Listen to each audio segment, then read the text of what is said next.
سوال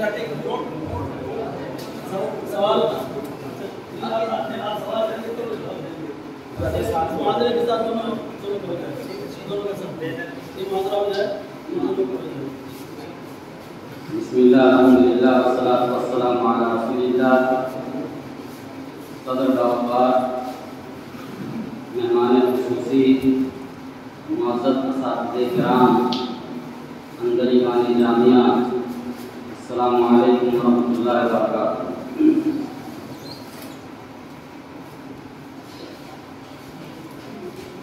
بڑی سعادت اور خوشی کی بات ہے آج کے دورہ العلوم الشرعیہ واللغات العربیہ میں شرکت کرنے کا موقع اور چانس ملا. اور آج کے اس پروگرام میں میرا مضمون ہے اور مقالے کا عنوان ہے مشاجرات صحابہ سلف صالحین کی نظر میں. وقت کم ہے اس لیے سرسری طور سے عناصر اور چند نکات کی طرف اشارہ کرتے ہوئے مکمل کرنے کی صحیح اور کوشش کروں گا. اللہ رب العالمین سے دعا کی بارے رہا ہم سب کو سننے اور حقات کے سمجھنے کی توفیق عطا فرمائے. الصحابۃ کلھم عدول. مشاجرات صحابہ سلف صالحین کی نظر میں مختلف ایام و اوقات میں صحابہ کرام کے مابین جو اختلافات رونما ہوئے اور ناخوشگوار حالات و حادثات پیش آئے وہ سب اجتہادی تھے. آپ پوائنٹ نوٹ کرتے جائیں. نکات وہ سب اجتہادی تھے. اس لیے ان میں سے کسی ایک کو مورد نظام ٹھہرانا یا انہیں لام تام کرنا سلف صالحین کا شیوار نہیں ہے بلکہ توقف اختیار کرنا ہی افضل اور بہتر ہے. علماء سلف نے اس موضوع پر بہت ہی کم خامہ فرسائی کی ہے. البتہ جب شیعوں نے صحابہ کرام پر افطرا پردازی کرنا شروع کیا تو صحابہ کرام کے دفاع میں علماء حق نے اپنے اصحاب قلم کو مہمیز لگائی. چنانچہ شیخ الاسلام علامہ ابن تیمیہ نے ایک خالص شیعہ کے رد میں 4 ضخیم جلدوں میں منہاج السنہ النبویہ فی نقض کلام الشیعہ والقدریہ، شاہ عبدالعزیز بن ولی اللہ محدث دہلوی نے تحفہ اثنا عشریہ اور قاضی ابوبکر ابن العربی نے العواصم من القواسم جیسی بے نظیر کتاب تحریر فرمائی. صحابہ کرام کی صداقت و دیانت، ثقافت و عدالت اور ان کی رفعت و عظمت پر شک کرنے والا زندیق ہے. امام ابو زرع فرماتے ہیں کہ اگر کسی آدمی کو تم دیکھو کہ وہ صحابہ کرام کی توہین و تذلیل کر رہا ہے، تنقیص کر رہا ہے، فَعَلَمْ أَنَّهُ زِنْدِيقٌ، تو جان جاؤ کہ وہ زندیق ہے. حقیقت یہ ہے کہ اہل سنہ والجماعہ کا مسلک اس قدر معتدل اور معقول ہے کہ اس کے بعد کسی مزید غور و خوض، بحث و تمیز کی گنجائش ہی باقی نہیں رہتی. جن لوگوں کو معتزلہ کے ہشامیہ فرقہ اور خوارج اور رافض کی باہمی نظریاتی جنگ کا علم ہے کہ ایک طرف ہشامیہ فرقہ مشاجرات صحابہ یعنی سیدنا عثمان رضی اللہ عنہ کے خلاف بغاوت، جنگ جمل اور محاربہ صفین کے وقوع سے انکار کر کے تمام تر تاریخی روایات کو دریا غرب کرنے کے درپے تھا، اور دوسری طرف رافض و خوارج صحابہ کرام رضوان اللہ علیہم اجمعین کے بغض و عناد کی وجہ سے ہر قسم کے رطب و یابس روایات کو سینے سے لگائے بیٹھے تھے. وہی لوگ اہل سنہ والجماعہ کے مسلک اعتدال کی حقیقی قدر و قیمت کو جان سکتے ہیں. مشاجرات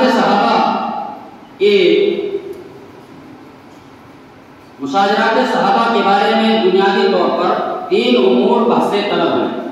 نمبر 1، مشاجرات صحابہ میں مابہم نزاع کون سا مسئلہ تھا. نمبر 2 ہے فریقین کی آئینی پوزیشن کیا تھی. تیسرا پوائنٹ ہے مشاجرات اور عناصر لے لیجیے. مشاجرات کے بارے میں تاریخ کے حوالے سے پیش کردہ روایات کی کیا حیثیت ہے. اب ہم شقوا تینوں امور پر ائمہ اہل سنہ والجماعہ کے ارشادات پیش کریں گے۔ اس مقالے کے اندر میں نے 4-5 لوگوں کے حوالے نوٹ کیے ہیں، لیکن اختصار کے پیش نظر ایک دو پر اتفاق کرتے ہوئے آگے بڑھ رہے ہیں۔ مشاجرات صحابہ میں ما بھی نزاع کیا مسئلہ تھا؟ عقائد اہل سنہ والجماعہ کے نامور عالم علامہ کمال بن حمام اور ان کی مایہ ناز تصنیف المسائرہ کے شارح علامہ کمال بن شریف فرماتے ہیں کہ حضرت معاویہ اور حضرت علی رضی اللہ عنہما کے مابین جو محاربہ واقع ہوا وہ حضرت عثمان کے قاتلوں کو ان کے ورثہ کی سقوط کرنے کے مسئلے کو لے کر ہوا تھا اور اس کی بنیاد اجتہاد پر تھی۔ یہ حضرت معاویہ رضی اللہ عنہ کی طرف سے خلافت کی جنگ نہ تھی، خلافت کی جنگ نہ تھی، کیونکہ حضرت علی رضی اللہ عنہ کی رائے یہ تھی کہ قاتلین عثمان رضی اللہ عنہ اس وقت بہت زیادہ ہیں، لشکر اسلامی میں خلق مت ہو چکے ہیں، اس لیے اگر ان پر فوری طور پر ہاتھ ڈالا گیا اور انہیں ورثائے عثمان رضی اللہ عنہ کے سپرد کیا گیا تو ہمارا تو خلافت کا مسئلہ اثر نو معلق ہو جائے گا۔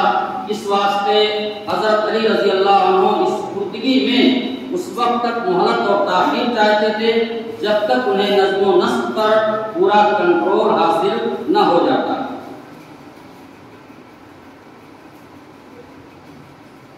امام ابو الوہاب شیرانی رحمہ اللہ فرماتے ہیں کہ حضرت علی اور حضرت معاویہ رضی اللہ عنہما کے مابین جو محاربہ رونما ہوا وہ خلافت کی جنگ نہ تھی جیسا کہ بعض لوگوں کو خامخواہ اس کا وہم ہوا ہے، بلکہ جنگ حضرت عثمان رضی اللہ عنہ کے قاتلوں کو ان کی برادری کی سقوط کرنے کے سوال پر واقع ہوئی تھی، کیونکہ حضرت علی رضی اللہ تعالیٰ عنہ اس سپردگی میں تاخیر چاہتے تھے اور ان کی رائے یہ تھی کہ اگر بالفور ان پر ہاتھ ڈالا گیا تو امانت کا سلسلہ اشتراک میں پڑ جائے گا، اور اس چیز نے اس رائے کو اور زیادہ وزنی کر دیا تھا کہ جنگ جمل کے موقع پر حضرت علی رضی اللہ عنہ نے قاتلین عثمان رضی اللہ عنہ کو لشکر سے نکل جانے کا حکم دیا تھا، جس کی بنا پر تمام قاتلین آپ کے قتل کے درپے ہو گئے تھے، اور حضرت معاویہ رضی اللہ عنہ کی رائے تھی کہ قاتلوں کو ورثہ عثمان کے سقوط کرنے میں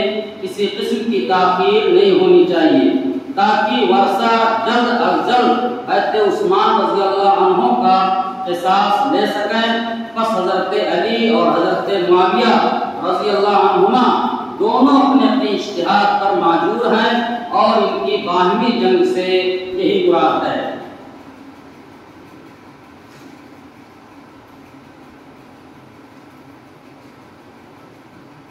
حافظ ابن کثیر رحمہ اللہ فرماتے ہیں کہ نبی اکرم صلی اللہ علیہ وسلم کی وفات کے بعد صحابہ کرام کے درمیان جو اختلافات رونما ہوئے ہیں ان میں سے بعض تو ایسے ہیں جو غیر ارادی طور پر واقع ہوئے ہیں جیسے جنگ جمل، اور بعض واقعات کا ظہور اجتہادی ہے جیسے جنگ صفین، اور اجتہاد میں خطا و صواب دونوں ہوتا ہے، لیکن مجتہد اگر غلطی کر جائے تو معذور تصور کیا جاتا ہے اور ایک اجر کا مستحق ہوتا ہے، اور صحیح و درست اجتہاد کرنے والا 2 اجر کا مستحق قرار پاتا ہے۔ معاویہ اور ان کے ساتھیوں سے حضرت علی رضی اللہ عنہ اور ان کے اصحاب حق سے زیادہ قریب تھے۔ فرقہ ضالہ معتزلہ کا یہ موقف کہ قاتلان علی رضی اللہ عنہ کے علاوہ باقی صحابہ عادل ہیں، باطل، حقیر اور مردود ہے۔ یہ چند حوالے معتمد اہل سنہ والجماعہ کی عبارت سے پیش کیے گئے ہیں جن پر غور کرنے سے مندرجہ ذیل 3 امور روز روشن کی طرح واضح ہو جاتے ہیں۔ نمبر 1، مشاجرات کی اصل بنیاد خلافت کا مسئلہ نہیں تھا۔ مشاجرات کی اصل بنیاد خلافت کا مسئلہ نہیں تھا، اور نہ حضرت معاویہ رضی اللہ عنہ اس وقت خلافت کے دعوے دار تھے۔ نمبر 2، مشاجرات کی بنیاد قاتلین عثمان رضی اللہ عنہ کو اور حضرت عثمان کے وارثین کو سپرد کرنے کی نہیں تھی، کیونکہ خلیفہ وقت حضرت علی رضی اللہ عنہ قاتل عثمان کو حضرت معاویہ رضی اللہ عنہ کے مطالبہ کے مطابق ان کے ورثہ کے سپرد کرنے کو تیار تھے اور انہیں نفس سپردگی پر کسی قسم کا کوئی اعتراض نہیں تھا۔ نمبر 3، اصل تنازع اس سپردگی میں تعجیل اور تاخیر کے سوال پر تھا۔ تعجیل اور تاخیر کے سوال پر تھا۔ حضرت معاویہ رضی اللہ عنہ تاخیر کو ناروا سمجھتے ہوئے تعجیل کا مطالبہ کر رہے تھے اور حضرت علی رضی اللہ عنہ تعجیل کو خلاف مصلحت خیال کر کے تاخیر کو اسوأ قرار دیتے تھے۔ جب ائمہ اہل سنہ والجماعہ کی اشارات کی روشنی میں قاتل عثمان رضی اللہ عنہ کو ورثائے عثمان رضی اللہ عنہ کے سپرد کرنے کا مسئلہ صحابہ کرام کے درمیان ایک متفق علیہ تھا اور حضرت علی رضی اللہ عنہ خلیفہ وقت کو بھی سپردگی پر کوئی اعتراض نہیں تھا، تو غور سے سنیے گا، دل و دماغ کے درجے کھول کر کے سنیے گا، سمجھنے کی کوشش کیجئے کہ قاتل عثمان کو ورثائے عثمان رضی اللہ عنہ کے سپرد کرنے کا مسئلہ صحابہ کرام کے درمیان ایک متفق علیہ تھا۔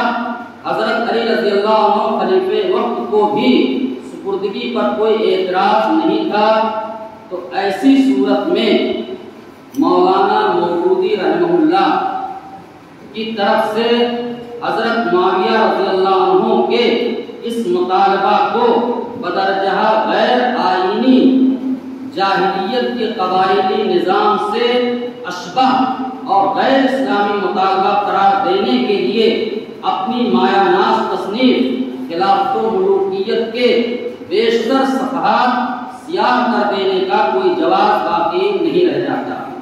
اب مولانا کی اس دعوے کو کہ حضرت معاویہ رضی اللہ عنہ کو یہ مطالبہ کرنے کا کوئی حق نہیں پہنچتا تھا کہ قاتل عثمان رضی اللہ عنہ کو حضرت عثمان رضی اللہ عنہ کے ورثہ کے سپرد کر دیا جائے۔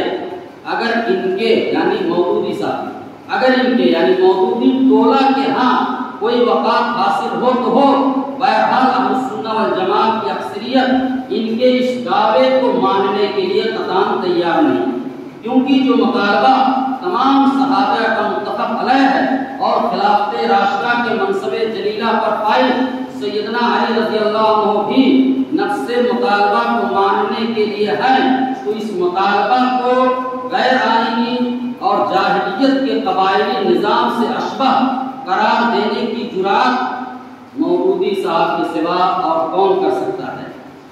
مولانا نے حضرت معاویہ رضی اللہ عنہ کو باطل پر ثابت کر کے یہ باور کرانے کی کوشش کی ہے کہ ان کے حسن ظن کی کوئی گنجائش نہیں اور ان کی لڑائی اور ان کی جنگ تحکم اور حصول جاہ و اقتدار کی خاطر تھی، اسے وہ ثابت نہ کر سکے اور ایک اور بھی ایسا پیش کرنا نہ کر سکے جس میں حضرت معاویہ رضی اللہ عنہ کو باطل پر کہا گیا ہو۔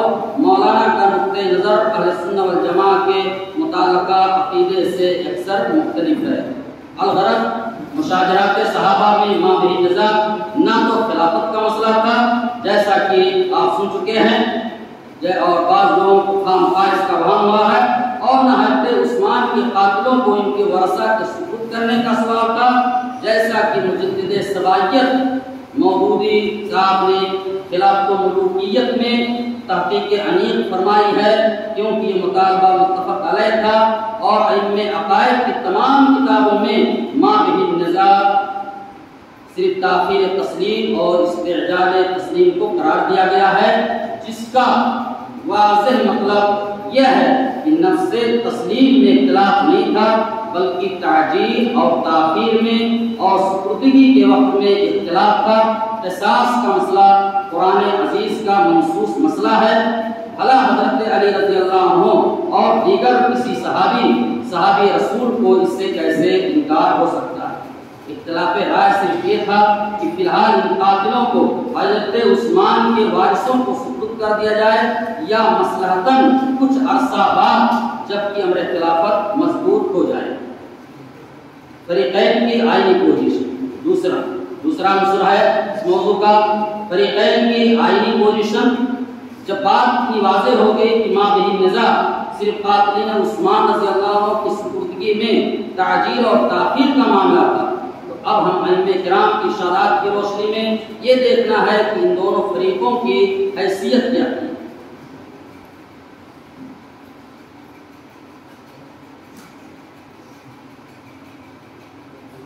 امام نووی شارح مسلم فرماتے ہیں کہ اہل سنہ اور اہل حق کا مذہب یہ ہے صحابہ کرام کے ساتھ حسن ظن رکھا جائے اور ان کے باہمی جھگڑوں میں خاموشی اور ان کی لڑائیوں کی تعویل کی جائے۔ وہ سب مجتہد اور صاحب رائے تھے، معصیت کاری ان کا مقصد تھا، نہ محض دنیا داری، بلکہ ہر فریق یہ اعتقاد رکھتا تھا کہ وہی حق پر ہے اور دوسرا باغی کے ساتھ لڑائی ضروری ہے تاکہ وہ امر الہی کی طرف لوٹ آئے۔ اور اس اعتقاد و اجتہاد میں بعض مصیب تھے، بعض خطا کار، لیکن خطا کے باوجود وہ معذور ہیں کیونکہ اس کی بنیاد اجتہاد پر تھی اور مجتہد کا گنہگار نہیں ہوتا ہے۔ حضرت علی ان جنگوں میں حق پر تھے، یہی اہل سنہ والجماعہ کا مذہب ہے۔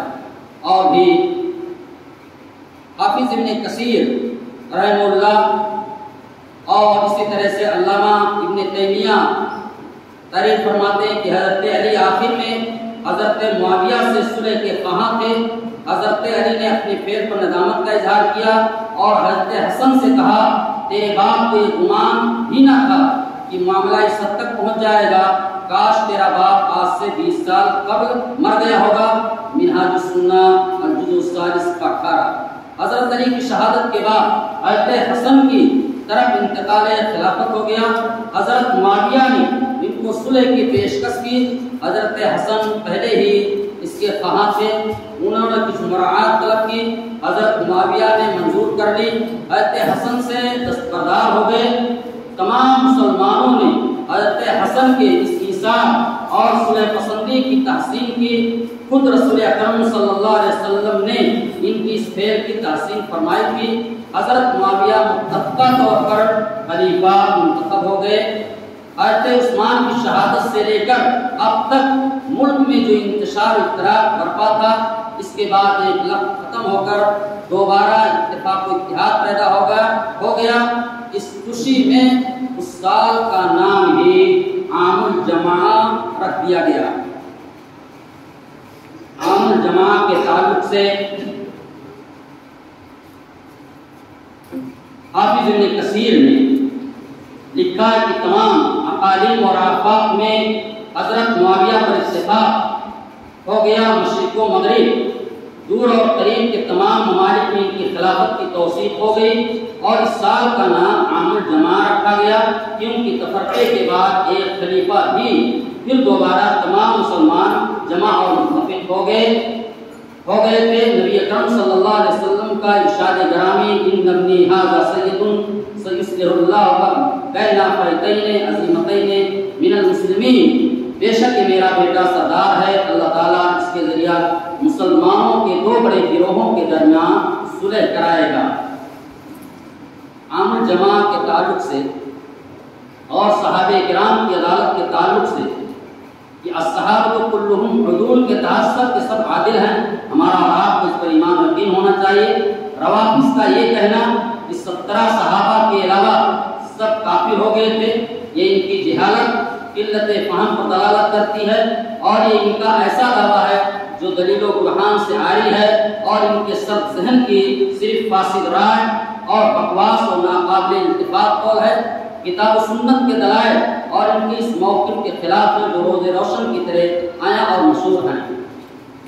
عام الجماعہ اور مولانا مودودی کے جذبات۔ عام الجماعہ اور مولانا مودودی کے جذبات۔ مولانا کو اس بے پناہ خوشی کا اندازہ نہیں یا خود مولانا کو مسلمانوں کے اس اتفاق پر کوئی خوشی نہیں جس کی وجہ سے وہ عام الجماعہ کی وجہ تسمیہ کی بھی یہ کہہ کر غلط توجیہ کر رہے ہیں کہ اس کو عام الجماعہ اس بنا پر قرار دیا گیا کہ کم از کم باہمی خانہ جنگی تو ختم ہوئی، باہمی خانہ جنگی تو ختم ہوئی۔ گویا ان کو صرف خانہ جنگی کے ختم ہونے کی تو خوشی ہوئی لیکن حضرت معاویہ رضی اللہ عنہ پر امت کا جو اتفاق ہوا اور اس سے ان کو کوئی خوشی نہ ہوئی، بلکہ وہ حضرت معاویہ کے خلیفہ بن جانے پر اس طرح پیچ و تاب کھاتے رہے جس طرح آج کل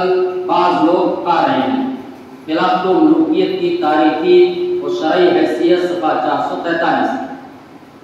بعض اصحاب علم و فضل سے ائمہ سلف کے نصوص کو سمجھنے میں تسامح ہوا ہے، جس کی وجہ سے ان کا شہسوار قلم جاد حق سے منحرف ہو گیا اور عظمت صحابہ اور ان کے تقدس کو چیلنج کر ڈالا۔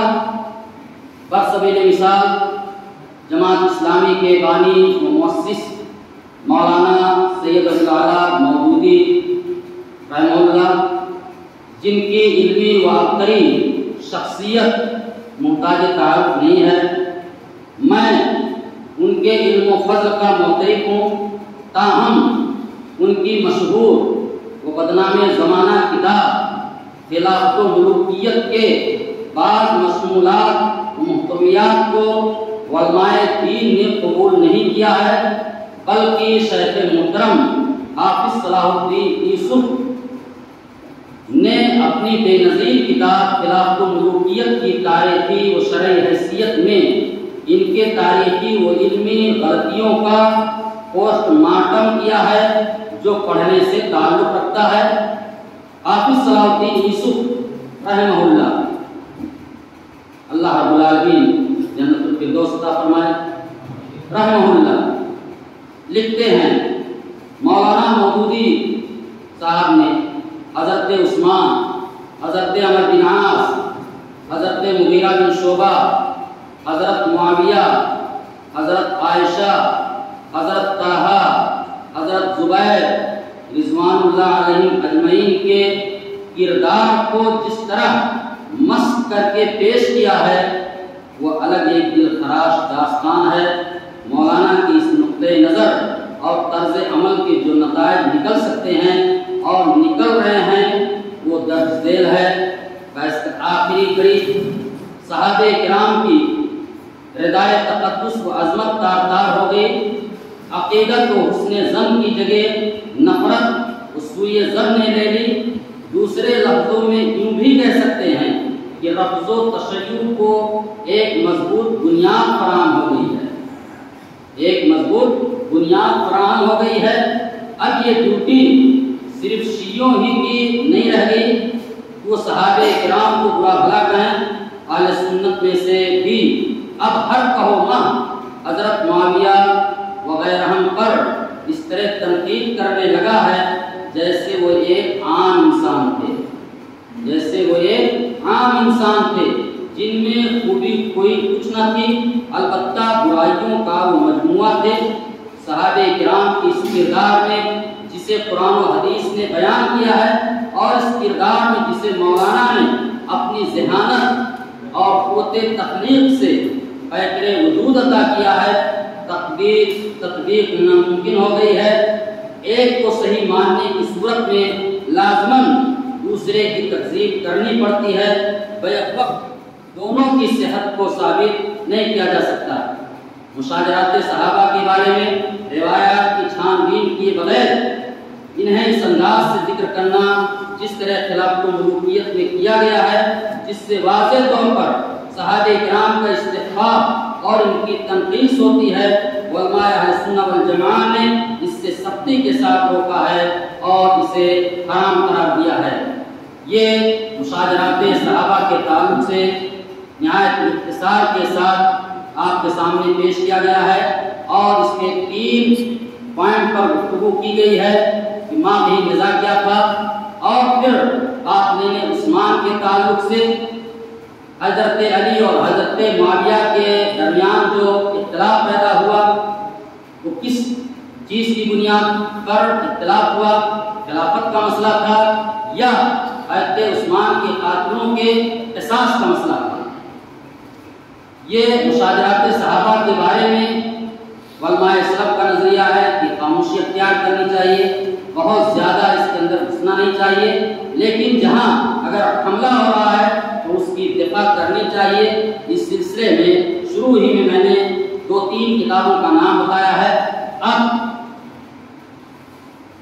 یہ مقالہ اپنے اختتام کو پہنچا اور وقت آدھے گھنٹہ کا تھا، اس لیے اختصار کے ساتھ وقت سے قبل یا وقت ہوتے ہی میں پورا کرنے کی کوشش کیا کہ تاکہ وقت سے بے وقت نہ ہو۔ اس لیے میں اس مشاجرات صحابہ کے حوالے سے آپ سے 3 سوال کرنا چاہتا ہوں۔ نمبر 1، منہاج السنہ والنبویہ، منہاج السنہ والنبویہ کا پورا نام بتائیے اور مؤلف کا نام بھی۔ منہاج السنہ والنبویہ، پورا نام مؤلف کے ساتھ۔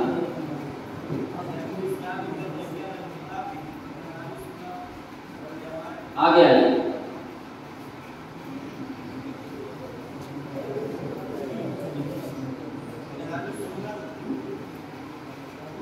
کافی بند کیجیے، کافی نہ دیجیے، زبانی بتائیے۔ منہاج السنہ والنبویہ،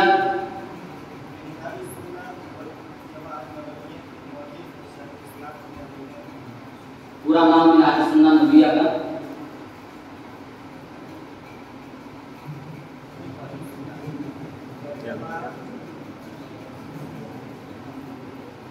چلیے مؤلف کا نام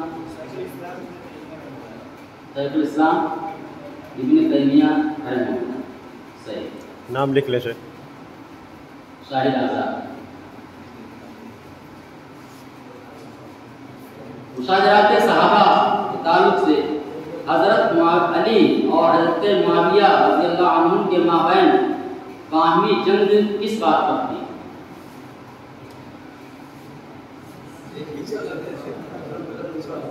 صدام۔ آگے آگے آگے۔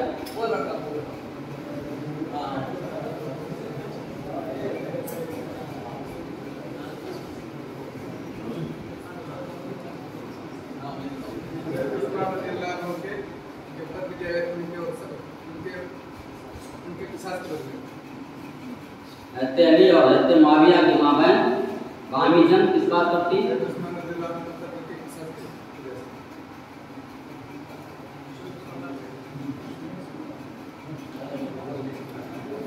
عثمان غنی رضی اللہ عنہ کے قاتل کو اسی وقت فوراً قتل کیا جائے یا ان کے ورثہ کو دے دیا جائے، اور حضرت علی رضی اللہ عنہ کہہ رہے تھے کہ ابھی رکا جائے اور جب مسلمان آپس میں مضبوط ہو جائے تب ان کا بدلہ لیا جائے۔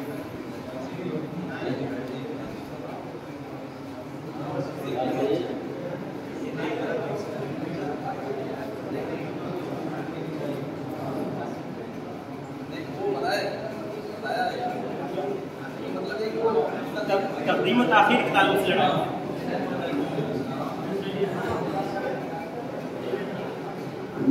تیسرا سوال ہے، نام کس کا؟ دوسرا پہ کس کا ہے؟ نام لکھ لیے شیخ۔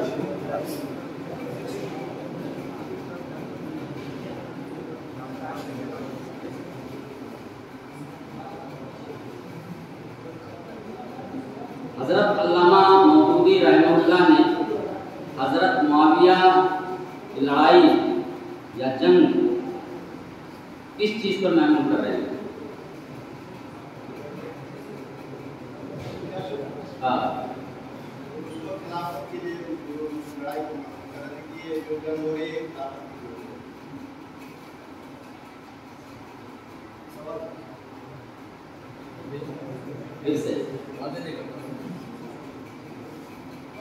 مولانا مودودی یہ کہہ رہے تھے کہ یہ جو حضرت معاویہ اور حضرت علی کے مابین جو لڑائی ہو رہی ہے یہ خلافت کی بھی ہو رہی ہے، نہ کہ وہ قاتل عثمان کو پتہ ہے۔